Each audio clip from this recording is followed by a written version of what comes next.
Hello friends, good morning. നമ്മുടെ Kerala TV സീരിയലിലേക്ക് എല്ലാവർക്കും സ്വാഗതം. അങ്ങനെ ചന്ദ്ര അകത്തേക്ക് കയറി വരാൻ തുടങ്ങിയപ്പോഴേക്കും നമ്മുടെ സച്ചി അവിടെ നിൽക്കാൻ പറഞ്ഞു ചന്ദ്രയോട്. ചന്ദ്ര അവിടെ നിന്നപ്പം രേവതിയോട് പോയി ആരതിത്തട്ട് എടുത്തുകൊണ്ട് വരാൻ പറഞ്ഞു. അപ്പോൾ ആരതിയും കൂരതിയും ഒന്നും വേണ്ടെന്നും പറഞ്ഞ് നിൽക്കുക. വേണ്ടെങ്കിൽ വേണ്ട, വലതുകാല് വെച്ച് അകത്തേക്ക് കയറി വരാൻ സച്ചി പറഞ്ഞതുകൊണ്ട് ചന്ദ്ര ഇടതുകാല് വെച്ച് കയറി വന്നപ്പം ഒരു നടക്ക് പോകത്തില്ലെന്ന് എല്ലാവർക്കും മനസ്സിലായി. അപ്പോഴേക്കും വന്നാട്ടെ ഇനി ഇവിടുന്ന് ഇറങ്ങി പോകില്ലെന്നോർത്ത് വന്നാട്ടെ, ഭൂമി കുലുക്കാതെ വന്നാട്ടെ എന്നൊക്കെ പറഞ്ഞുകൊണ്ട് സച്ചി ഇങ്ങനെ ചന്ദ്രയെ കളിയാക്കുക. നീ എന്നതൊക്കെയാണ് കാണിക്കുന്നതെന്ന് ചോദിച്ചു. ശ്രുതി ചുമ ഇടയ്ക്ക് കയറി ഓരോന്നൊക്കെ പറയുവാണ്. അപ്പോൾ ഈ ചന്ദ്ര അകത്തേക്ക് കയറി വന്നപ്പോഴത്തേക്കും രവിയേട്ടൻ അവിടെ നിന്ന് കയറിപ്പോയി റൂമിലേക്ക്. സ്റ്റെയർ കയറിയപ്പോഴത്തേക്കും സച്ചി ഓടി ചെന്നിട്ട് അച്ഛനിങ് വന്നേന്ന് പറഞ്ഞുകൊണ്ട് അച്ഛനെ വിളിക്കുക. അച്ഛൻ വരുന്നില്ല. അതേ സമയത്ത് അമ്മയുടെ ഭാഗമൊക്കെ അവിടെ എടുത്ത് വെച്ച് അമ്മ ഇങ്ങ് വന്നേന്ന് പറഞ്ഞുകൊണ്ട് ചെന്ന് അമ്മയെ വിളിക്കുന്നു. അമ്മയും വന്നില്ല. നീ വിളിക്കുന്നവർക്ക് ഞാൻ വരില്ല എന്ന് പറഞ്ഞുകൊണ്ട് ചന്ദ്ര എന്ന് സോഫയിലേക്ക് അങ്ങിയിരുന്നു. ഇരിക്കും അച്ഛനിങ്ങ് വന്നേന്ന് പറഞ്ഞുകൊണ്ട് അച്ഛൻ പോവല്ലേന്ന് പറഞ്ഞു ഓടി അച്ഛൻ്റെ അടുത്തേക്ക് ചെന്നിട്ട് അച്ഛനെ വിളിച്ചുകൊണ്ട് വന്ന് ചന്ദ്രയുടെ അടുത്ത് ഇരുത്തി. അത് കഴിഞ്ഞപ്പോൾ എല്ലാവരും ഇങ്ങനെ നോക്കി നിൽക്കുമ്പോൾ ഇനി അച്ഛനും അമ്മയ്ക്കും പറയാനുള്ളതൊക്കെ നിങ്ങൾ അങ്ങോട്ടും ഇങ്ങോട്ടും പറഞ്ഞോട്ടെ എന്ന് പറഞ്ഞുകൊണ്ട് സച്ചിയെ അപ്പം എന്ന് പറഞ്ഞുകൊണ്ട് ഇങ്ങനെ നിൽക്കുക കേട്ടോ. അമ്മ എന്തൊരു പണി അമ്മ ചെയ്ത്. അമ്മ ഇവിടുന്ന് പോയ പിന്നെ ഞാനൊരു ഭക്ഷണം പോലും ഇവിടുന്ന് കഴിച്ചിട്ടില്ല. എൻ്റെ അവസ്ഥ എന്താണെന്ന് അമ്മയ്ക്ക് അറിയാം. അമ്മ ആകെ ഉടഞ്ഞു പോയല്ലോ എന്നൊക്കെ പറഞ്ഞുകൊണ്ട് ഇങ്ങനെ പറയുവാണ് ശ്രുതി. അപ്പോൾ രേവതി ഉണ്ടാക്കാത്ത ഭക്ഷണം കഴിക്കാത്തത് കൊണ്ടാണ് അമ്മ ഉടഞ്ഞു പോയതെന്നൊക്കെ പറഞ്ഞ് സച്ചി ഇരുന്ന് പറഞ്ഞുകൊണ്ടിരിക്കുക കേട്ടോ. അങ്ങനെ ശ്രുതി ഭക്ഷണമൊന്നും കഴിച്ചിട്ടില്ല, അമ്മയെ കാണാത്തതിൻ്റെ സങ്കടമായിരുന്നു എന്നൊക്കെ പറഞ്ഞ് നിൽക്കുമ്പം അതെ അവൻ ഇവിടുന്ന് ഭക്ഷണമൊന്നും കഴിച്ചിട്ടില്ല, ഹോട്ടലിൽ നിന്ന് അവൻ നന്നായി ഭക്ഷണം കഴിച്ചിട്ടുണ്ടെന്ന് സച്ചി പറയുവാണ്. അപ്പം ഞങ്ങൾ പോയി വിളിച്ചിട്ട് ആൻറ്റി വന്നില്ല, പിന്നെ എന്തായിരിക്കും ആൻറ്റി വരാൻ കാരണം എന്ന് പറഞ്ഞാൽ ശ്രുതി ഇങ്ങനെ ചിന്തിച്ചുകൊണ്ട് അവിടെ നിൽക്കുവാണ്. അപ്പോൾ ഭക്ഷണം ഇപ്പം അമ്മയ്ക്ക് കഴിക്കാനായിട്ടേ രേവതി തന്നെ ഉണ്ടാക്കി കൊടുക്കണമെന്നായിട്ടുണ്ടെന്നൊക്കെ സച്ചി ഇങ്ങനെ ഇരുന്ന് പറയുകയും ചെയ്തു കേട്ടോ. എന്താടാ നീ പറച്ചിൽ കേട്ടാ ഇവളുടെ ഭക്ഷണം കഴിക്കാനാണ് ഞാൻ ഇങ്ങോട്ട് വന്നതെന്ന് തോന്നുമല്ലോ എന്നും പറഞ്ഞുകൊണ്ട് നമ്മുടെ ചന്ദ്ര അമ്മ ഞാൻ അങ്ങനെയൊന്നും അല്ല പറഞ്ഞത്. അമ്മ ഈ വീട്ടിൽ നിന്ന് ഇനി എങ്ങോട്ടും പോകരുത്, അമ്മ ഈ വീട്ടിൽ തന്നെ വേണം. എന്നെയും രേവതിയും 3-4 തവണ വഴക്കും പറഞ്ഞ് ഇവിടെ സമാധാനത്തോടു കൂടി കഴിയാനാണ് ഞാൻ പറഞ്ഞതെന്നൊക്കെ പറഞ്ഞ് സച്ചി ഇങ്ങനെ അവിടെ നിന്ന് ഓരോന്ന് പറയുമ്പോഴും രവിയേട്ടനൊന്നും മിണ്ടുന്നില്ല കേട്ടോ. രവിയേട്ടനൊന്നും കേട്ടോ ഒന്നും അല്ലാത്ത പോലെ അവിടെ നിന്ന് എഴുന്നേറ്റ് പോവുക നോക്കുക. അപ്പോൾ അമ്മ ഇവിടെ ഇല്ലാത്തതുകൊണ്ട് അച്ഛൻ എന്തോ പോലെയായിരുന്നു എന്ന് പറഞ്ഞു. ഇപ്പോൾ ഒരു സമാധാനമൊക്കെ ആയി. ഇനി ദിവസവും സുപ്രഭാതം പോലെ രാവിലെ മുതൽ അമ്മയുടെ വഴക്ക് കേൾക്കാവില്ല, അത് മതി എന്നൊക്കെ പറഞ്ഞുകൊണ്ടിരിക്കുന്നു. അപ്പം ഞാൻ വന്നാൽ എനിക്ക് ഇഷ്ടമായില്ലെന്ന് തോന്നുന്നല്ലോ, എന്താണ് ഞാൻ പോണോ എന്ന് ചന്ദ്ര സച്ചിയോട് നേരം ചോദിക്കുക. ഇത് കേട്ടപ്പം അമ്മയെ സച്ചിയേട്ടൻ വെറുതെ തമാശയ്ക്ക് പറഞ്ഞതല്ലേ എന്ന് ശ്രീകാന്ത് പറഞ്ഞു. എൻ്റെ പൊന്നോ, ഇനി ഇതിൻ്റെ പേരിൽ ദേഷ്യപ്പെട്ട് പണിയെ പോയേക്കരുത് കേട്ടോ ആൻറ്റി എന്ന് വർഷ പറയുവാണ്. രവിയേട്ടനൊന്ന് ചിരിച്ചു, സച്ചിയും രേവതിയും. പിന്നെ എല്ലാവർക്കും ഓർമ്മയില്ലേ അന്ന് ഞാൻ ശ്രീകാന്തിനോട് ദേഷ്യപ്പെട്ട് എൻ്റെ വീട്ടിലേക്ക് പോയപ്പോൾ ആൻറ്റി എന്തൊക്കെയാണ് പറഞ്ഞതെന്ന്? ഇപ്പം ആൻറ്റിയും അതുപോലെ തന്നെ പിണങ്ങി പോയിരിക്കായിരുന്നില്ലേ എന്നൊക്കെ വർഷ ചോദിച്ചപ്പോൾ എല്ലാവരുടെ മുഖത്ത് നോക്കാൻ വയ്യാതെ നിൽക്കുക ചന്ദ്ര ചമ്മിപ്പോയി. ശ്രുതി അന്നേരം എന്നും പറഞ്ഞുകൊണ്ട് ഇങ്ങനെ അവിടെ നിൽക്കുക. രവിയേട്ടൻ അന്നേരം ചിരിച്ചു. എന്താ നിന്റെ ഉത്തരം മുട്ടി പോയോന്നും ചോദിച്ചു. അപ്പോൾ ഞാൻ തിരിച്ചു വന്നപ്പോഴേ ആൻറ്റി പറഞ്ഞത് കേൾക്കാതെ പോയതിന് ആൻറ്റിനെ ഒത്തിരി വഴക്കും പറഞ്ഞിരുന്നില്ലേ, ആൻറ്റി അതൊക്കെ മറന്നുപോയോ എന്ന് വർഷ ചോദിക്കുക. അന്നേരം വർഷേ നിന്റെ അമ്മായിമ്മ വഴക്ക് പറഞ്ഞില്ലേ, അതുപോലെ അമ്മ ആരെങ്കിലും വഴക്ക് പറയണമെങ്കിൽ നാട്ടിൽ നിന്ന് അച്ചമ്മ വരണം, അച്ചമ്മയെ വിളിച്ച് വരുത്തണോ ഒന്നും ചോദിച്ചോണ്ട് നമ്മുടെ സച്ചി. അപ്പോഴത്തേക്കും ചന്ദ്രമതി ഇങ്ങനെ അങ്ങോട്ടും ഇങ്ങോട്ടും നോക്കുക.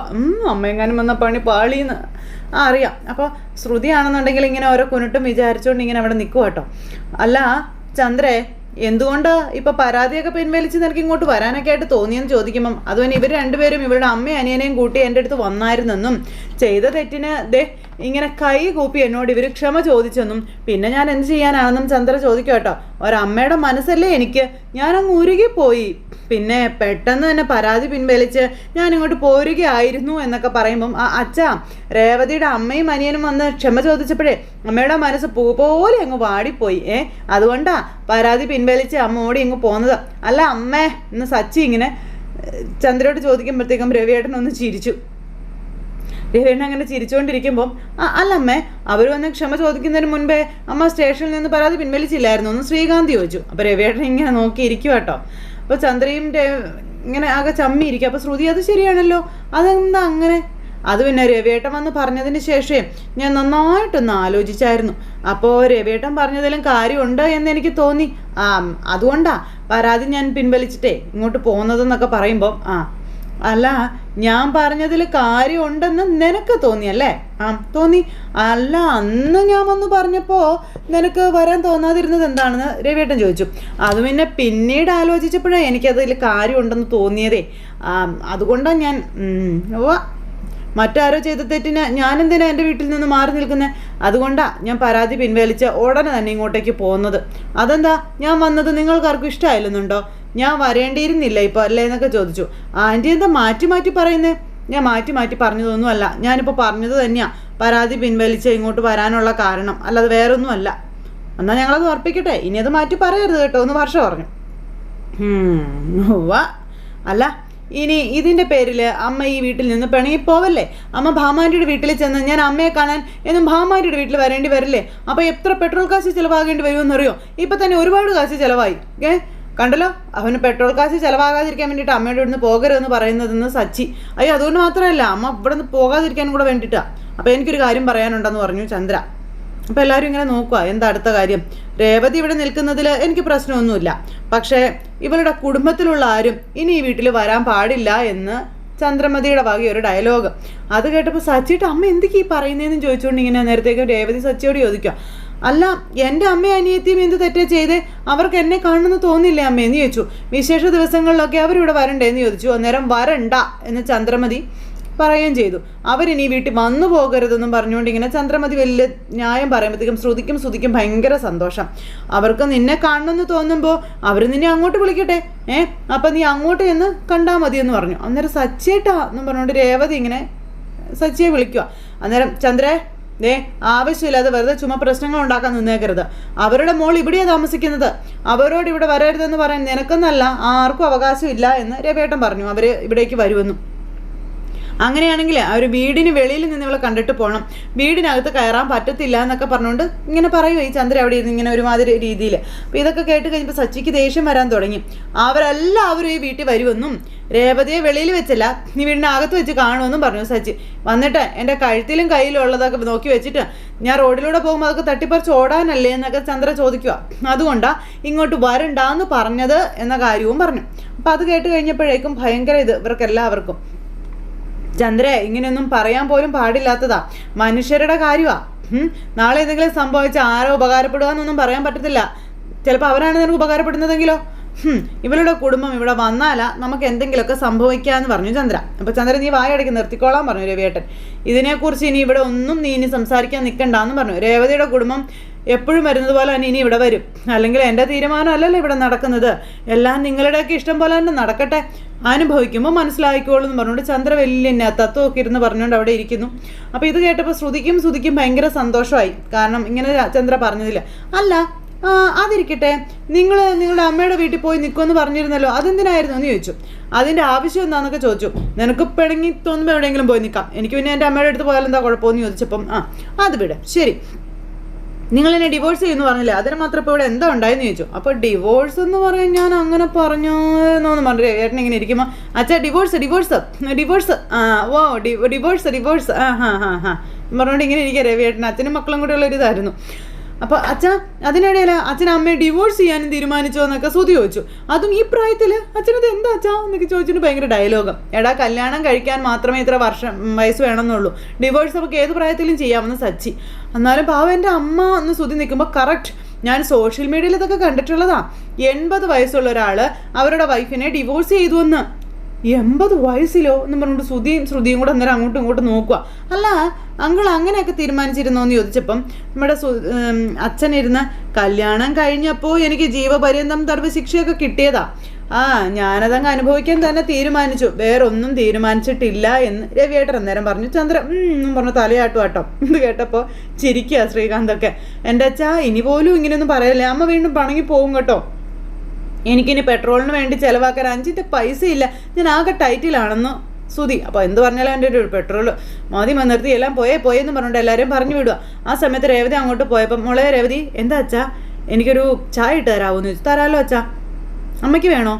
ഇത്ര നേരമായിട്ട് ഞാനിവിടെ വന്നിട്ട് ഇപ്പോഴാണോ ഈ ചോദിക്കുന്നത് എനിക്ക് ചായ വേണം എന്ന് ചന്ദ്ര. എന്നിട്ട് ഒരു ചിരിയും ചിരിച്ചിങ്ങനെ രേവതി അങ്ങ് പോയി.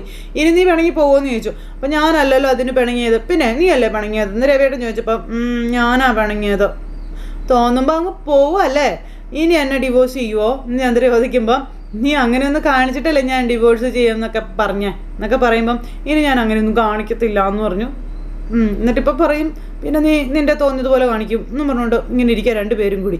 ഈ സമയത്ത് ശ്രുതിയും കൂടെ അപ്പുറം മാറിയിരുന്നു ഇതെങ്ങനെ സംഭവിച്ചു എന്നും പറഞ്ഞുകൊണ്ടിരിക്കുക. അല്ല എങ്ങനെയാ വന്നതെന്നോ ഞാൻ മെയിൻ ഡോർ വഴി വന്നു എന്ന് ശ്രുതി. ഓ അതല്ല, ശ്രുതി വന്നതിനെ പറ്റിയല്ല, ശ്രുതിയുടെ അമ്മ എങ്ങനെ വന്നു എന്നാ. അമ്മ മുൻവശത്തെ വാതിൽ വഴി വന്നു, അല്ലാണ്ട് പിന്നെ ഏത് വഴി വരാനാണെന്ന് ചോദിച്ചു. നിനക്ക് എന്നതാ? ഓഹ് നല്ല ഇടി വെച്ച് തരാനാട്ടെ എനിക്ക് തോന്നുന്നേ. ശ്രുതി എന്താ പ്രശ്നം, നീ കാര്യം എന്താന്ന് വെച്ചാൽ പറയാൻ പറഞ്ഞു. നമ്മൾ എന്ന് വരാൻ പറഞ്ഞപ്പോൾ ആൻറ്റി വന്നില്ല. അങ്കിൾ നേരിട്ട് ചെന്ന് കണ്ടു പറഞ്ഞപ്പോൾ പോലും ആൻറ്റി വന്നില്ല. ഇപ്പം പെട്ടെന്ന് ആൻറ്റി ഓടിക്കയറി എങ്ങനെ വന്നു? അതമ്മ പറഞ്ഞല്ലോ. അച്ഛൻ ചെന്ന് സംസാരിച്ച് കഴിഞ്ഞപ്പോൾ അമ്മ നന്നായി ഒന്നിരുന്ന് ആലോചിച്ചു. അപ്പോൾ അച്ഛൻ പറഞ്ഞത് ശരിയാണെന്ന് തോന്നി, അതാണ് അമ്മ വന്നത്. ഓ അതിനൊരു ചാൻസും ഇല്ല ശ്രുതി.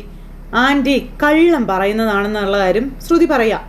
അങ്കിള് പറഞ്ഞിട്ടാണ് വന്നതെങ്കിലേ അങ്കിളിൻ്റെ കൂടെ അപ്പം തന്നെ ആൻറ്റിക്ക് ഇങ്ങോട്ട് വരായിരുന്നില്ലേ? ആൻറ്റി അങ്ങനെ ചെയ്തില്ലല്ലോ. അങ്കിള് പറഞ്ഞാലൊന്നും ആൻറ്റി വരാൻ പോകുന്നില്ല. ആൻറ്റിയെ കണ്ടിട്ട് വരുമ്പോൾ അങ്കിള് ആകെയുള്ളായിരുന്നു. പിന്നെ ആൻറ്റി അങ്കിളിനോട് എന്താ സംസാരിച്ചിട്ടുണ്ടാവുകയെന്ന് അതിൽ നിന്ന് നമുക്ക് ഊഹിച്ചെടുത്തൂടെ എന്നൊക്കെ ചോദിക്കുക. പക്ഷെ ഇപ്പോൾ ഒട്ടും പ്രതീക്ഷിക്കാതെ ആൻറ്റി ഓടിക്കയറി ഇങ്ങ് വന്നു. അതിനിടയിൽ എന്താ സംഭവിച്ചതെന്ന് എനിക്ക് അങ്ങോട്ട് മനസ്സിലാകുന്നില്ലെന്നൊക്കെ പറയുമ്പം എന്തായാലും അമ്മ വന്നല്ലോ, അത് തന്നെ സന്തോഷമുള്ള കാര്യമല്ലേ. അല്ല നീ എന്തിനാ ഇതിനെക്കുറിച്ച് ഇങ്ങനെ റിസർച്ചൊക്കെ നടത്തുന്നത്? അമ്മ ഇവിടേക്ക് തിരികെ വന്നതിന് നിനക്ക് എന്തെങ്കിലും പ്രോബ്ലം ഉണ്ടോ എന്ന് ചോദിച്ചു. അയ്യോ അല്ല എനിക്കെന്ത് പ്രോബ്ലം, ആൻറ്റി വന്നതിൽ ഞാൻ ഹാപ്പിയാണെന്നൊക്കെ പറഞ്ഞിങ്ങനെ ശ്രുതി പറയുമ്പോൾ പിന്നെ എന്തിനാ നീ അതിനെപ്പറ്റി ആലോചിച്ച് തല പൊക്കുന്നത്, അതങ്ങ് വിട്ടുകളാ എന്നും പറഞ്ഞുകൊണ്ട് പറയാണ് എന്നും പറഞ്ഞുകൊണ്ടിരിക്കുക ശ്രുതി. അതെ നീ ഇങ്ങോട്ടൊന്ന് വന്നേ, നമ്മളിവിടെ മാറി നിന്ന് സംസാരിക്കുന്നത് കണ്ടാലേ സച്ചി അത് വലിയ കഥയാക്കും. എനിക്കാണെങ്കിൽ എന്താണെന്ന് അറിയില്ല, നല്ല വിശപ്പെടുന്നീ ഒന്ന് വന്നേ എന്ന് പറഞ്ഞുകൊണ്ട് ശ്രുതി അവിടെ നിന്ന് അങ്ങോട്ടേക്ക് പോയി. ശ്രുതിയും കൂട്ടി ഇങ്ങോട്ട് വരില്ല എന്ന് പറഞ്ഞ ആൾ പെട്ടെന്ന് ഇങ്ങോട്ട് എന്തിനു വന്നു, പരാതി പിൻവലിക്കുകയും ചെയ്തു. ഇതിനൊക്കെ പിന്നിൽ എന്തൊക്കെയോ നടന്നിട്ടുണ്ടല്ലോ. എന്തായിരിക്കും? ആൻറ്റിയോട് ചോദിച്ചാൽ പറയില്ല എന്താണ് നടന്നതെന്ന്. ഭാമാൻ്റിക്ക് അറിയായിരിക്കും, ഭാമാൻ്റിയെ കാണാമെന്ന് പറഞ്ഞുകൊണ്ട് ഇങ്ങനെ ശ്രുതി മനസ്സിൽ വിചാരിക്കുക. പിന്നെ കാണിക്കുന്ന ആൻ്റണിയാട്ടോ. ആൻ്റണി അവിടെ ഇരിക്കുമ്പം ആൻ്റണിയുടെ ഫോണിലേക്ക് ആൻ്റണിയുടെ അരികിലേക്ക് ആൻ്റണിയുടെ കൂട്ടുകാർ വരിക. അപ്പോൾ കൂട്ടുകാർ വന്നു കഴിഞ്ഞപ്പോഴേക്കും പോലീസിൽ എനിക്ക് അടുപ്പക്കാരില്ലേടാ, നീ അവരെ പോയി കാണാനൊക്കെ പറഞ്ഞ് ഇങ്ങനെ പറയുവാണേ. ഇന്ന് അവരെ പൊക്കുമ്പോൾ കോടതി ഹാജരാക്കുമെന്ന് പ്രശാന്ത് സാർ വിളിച്ചപ്പോൾ പറഞ്ഞായിരുന്നു എന്ന് പറഞ്ഞു. അപ്പോൾ അവനെ ആരും പൊക്കിയിട്ടില്ല, അവനിപ്പോൾ അവൻ്റെ വീട്ടിൽ കാണും ബോസ് എന്നൊക്കെ പറഞ്ഞുകൊണ്ട് പറയാം. അതും ശരത്തിൻ്റെ കാര്യം. അതെന്താ എൻ്റെ ആൻ്റണിയേട്ടാ, സച്ചിയുടെ അമ്മ അവനെതിരെ കൊടുത്ത പരാതി പിൻവലിച്ചു അറിഞ്ഞോ എന്നൊക്കെ ചോദിച്ചുകൊണ്ട് ഇങ്ങനെ ഇവൻ പറയുവാണ്. അവനെതിരെ ഒരു കേസും ഇല്ല ഇപ്പം എന്നൊക്കെ പറഞ്ഞിരിക്കുമ്പോഴത്തേക്കും അവൻ കുറേ കാലം ജയിലിൽ കിടക്കും, സച്ചിയും രേവതിയും ഒക്കെ ആ വീട് വിട്ട് പോകുമെന്നാണ് ഞാൻ വിചാരിച്ചത്. എല്ലാം തോലഞ്ഞു. അതിനുവേണ്ടിയാണ് ഞാൻ ഇങ്ങനെ പണി പോലും ഒപ്പിച്ചത്. രണ്ടും നടന്നില്ലല്ലോ, എല്ലാം വെറുതെ ആയല്ലോ എന്നൊക്കെ പറഞ്ഞുകൊണ്ട് ആൻ്റണി ഇങ്ങനെ ഇരുന്ന് ഭയങ്കര ദേഷ്യപ്പെടുക. ആ സച്ചി എന്തെങ്കിലും ചെയ്ത് കാണും, അതാ അവൻ്റെ അമ്മ പരാതി പിൻവലിക്കാൻ കാരണം. അവനവൻ്റെ അളിയനെ രക്ഷിച്ചല്ലേ, അവനുള്ള ശിക്ഷ കൊടുക്കണം ചേട്ടാ എന്ന് പറഞ്ഞുകൊണ്ട് മറ്റവന്മാർ അതേട്ടാ കൊടുക്കണമെന്ന് പറഞ്ഞുകൊണ്ട് ഇവന്മാരിങ്ങനെ നിൽക്കുക. അവസരം വരട്ടേടാ, വെയിറ്റ് ചെയ്യാം, നമുക്ക് നോക്കാം, എന്തായാലും ഞാൻ അവനെ വെറുതെ വിടാനൊന്നും പോകുന്നില്ലെന്നും പറഞ്ഞുകൊണ്ട് ആൻ്റണി ഇങ്ങനെ പറയണം. അങ്ങനെ അതും പറഞ്ഞ് ആൻ്റണി അവിടെ ഭയങ്കര കലിപ്പിലിരിക്കുവാണ്. ശ്രുതിയുടെ കാര്യത്തിന് ഏതായാലും തീരുമാനമാക്കും ഈ ഒരു പ്രശ്നത്തോടു കൂടി. ഇത് കഴിഞ്ഞ് പിന്നെ കാണിക്കുന്നത് നമ്മുടെ രേവതി ആണെങ്കിൽ ആ കട്ടകളും കയ്യിലെടുത്ത് പിടിച്ചിങ്ങനെ വാർക്കപ്പുറത്തിരിക്കുക. അപ്പം നമ്മുടെ മുറിപണിയൊന്നും നടക്കില്ലല്ലോ സച്ചേട്ടാ എന്ന് രേവതി ചോദിക്കുമ്പോൾ നമുക്ക് ജീവനുള്ളിടത്തോളം കാലം ഇവർക്കൊക്കെ കാവലാളായിട്ട് നമ്മളുണ്ടാകുമെന്ന് പറഞ്ഞു. ഒരുപാട് ഇഷ്ടികകൾ നമ്മൾ ഇനിയും വാങ്ങും, നമ്മുടെ സ്വപ്നങ്ങൾ തേച്ച് പിടിപ്പിച്ച് നമ്മളതൊരു മുറിയാക്കി മാറ്റും രേവതി, നീ നോക്കിക്കോളാനൊക്കെ സച്ചി രേവതിയോട് പറയുക. ഇന്നെനിക്ക് ഒരുപാട് സമാധാനമുള്ളൊരു ദിവസമാണെന്നും പിന്നെ മനസ്സിന് ഒരുപാട് ആശ്വാസമുണ്ട്, ഭയപ്പെട്ടതുപോലെ ഒന്നും സംഭവിച്ചില്ലല്ലോ, കുറച്ച് കാശ് പോയാലെന്താ, എല്ലാം നല്ല രീതിയിൽ തന്നെ അവസാനിച്ചില്ലേ എന്ന് പറയാം രേവതിയെ. അല്ല സച്ചേട്ടാന്ന് ചോദിക്കുമ്പം നമ്മൾ അവസാനിപ്പിച്ചു എന്ന് പറ, അതല്ലേ നല്ലത്. ശരത്തിൻ്റെ കാര്യം ഓർത്ത് എനിക്ക് ഉറങ്ങാനേ പറ്റിയിരുന്നില്ല, ഇനി മനസ്സമാധാനത്തോടെ എനിക്ക് ഉറങ്ങാമെന്നൊക്കെ രേവതി പറയുമ്പോൾ എനിക്കെന്ത് ഉറക്കം വരുന്നില്ല എന്ന് പറഞ്ഞു. അതെ ഞാൻ ഉറങ്ങാൻ പോവാ സച്ചേട്ടനെ, പുലരുവോളം ആകാശം നോക്കി കിടന്നോളാൻ പറഞ്ഞു. അങ്ങനെ രേവതിയും സച്ചിയും കൂടെ അവിടെ നിന്ന് കുറേ നേരം സംസാരിച്ചു. അങ്ങനെ അവർ മുറി പണിയുന്നതിനെ പറ്റിയും അതുപോലെ ശരത്തിൻ്റെ കാര്യവും ഒക്കെ ഇങ്ങനെ സംസാരിച്ചു. പിന്നെ നമ്മുടെ സച്ചി ഒരു പാട്ടൊക്കെ പാടി. അങ്ങനെ രണ്ടുപേരും കൂടി ഒരുപാട് നേരം ഇരുന്ന് സംസാരിച്ച് കിടക്കാനായിട്ട് തുടങ്ങും. പിന്നെ രണ്ട് കാറിൻ്റെ ലോണിനെ പറ്റി, ലോണൊക്കെ എത്രയും പെട്ടെന്ന് അടച്ച് തീർക്കുന്നതിനെ പറ്റിയൊക്കെ ഇങ്ങനെ പറയുകയാണ് രേവതി. അപ്പം അതൊക്കെ എനിക്കറിയാം, രാവൊന്നും പകലൊന്നും ഇല്ലാതെ ഞാൻ കാർ ഓടിച്ച് ഞാൻ തന്നെ അത് പെട്ടെന്ന് അടയ്ക്കും എന്ന് പറഞ്ഞു. അയ്യോ രാത്രി മുഴുവൻ കാറൊന്നും ഓടിക്കണ്ട കേട്ടോ, സച്ചേട്ടനില്ലാതെ എനിക്ക് പറ്റത്തില്ല കേട്ടോ എന്നൊക്കെ രേവതി അന്നേരം പറഞ്ഞു. പിന്നെ സച്ചേട്ടൻ്റെ അടുത്ത് തന്നെ വേണം, എനിക്കതാ ഇഷ്ടമെന്നൊക്കെ പറഞ്ഞ് രേവതി ഇങ്ങനെ പറയുമ്പോൾ കള്ളി മനസ്സിലായി എന്ന് പറഞ്ഞിരിക്കുക. അതെ സച്ചേട്ടൻ ആവശ്യമില്ലാത്തൊന്നും ചിന്തിച്ചു കൂട്ടണ്ട. സച്ചേട്ടൻ എപ്പോഴും വീട്ടിൽ തന്നെ ഉണ്ടാകണമെന്നുള്ള ആഗ്രഹമാണ് ഞാൻ പറഞ്ഞത്. ഓ അങ്ങനെ, ഞാൻ വേറെന്തൊക്കെയോ ചിന്തിച്ചെന്ന് പറയുമ്പോൾ വിചാരിക്കും. അതെ, ഒന്നും വിചാരിക്കണ്ട, നടക്കില്ല എന്ന് രേവതി ഇങ്ങനെ സച്ചോട് പറയണു. രണ്ടുപേരും കൂടി ഒരുപാട് നേരം സംസാരിച്ച് ഇന്നത്തെ ആ ഒരു ദിവസം ഇങ്ങനെയൊക്കെ അങ്ങ് കഴിഞ്ഞു. അപ്പോൾ അങ്ങനത്തെ ഒരു സിറ്റുവേഷനും കാര്യങ്ങളും കാണിച്ചുകൊണ്ടാണ് നമ്മുടെ ഇന്നത്തെ ആ ഒരു എപ്പിസോഡ് അവസാനിച്ചിട്ടുള്ളത്. അപ്പോൾ എല്ലാവരും കാത്തിരുന്ന് കാണണം കേട്ടോ. എല്ലാവർക്കും നല്ലൊരു ദിവസം ആശംസിക്കുകയാണ്. ടാറ്റാ.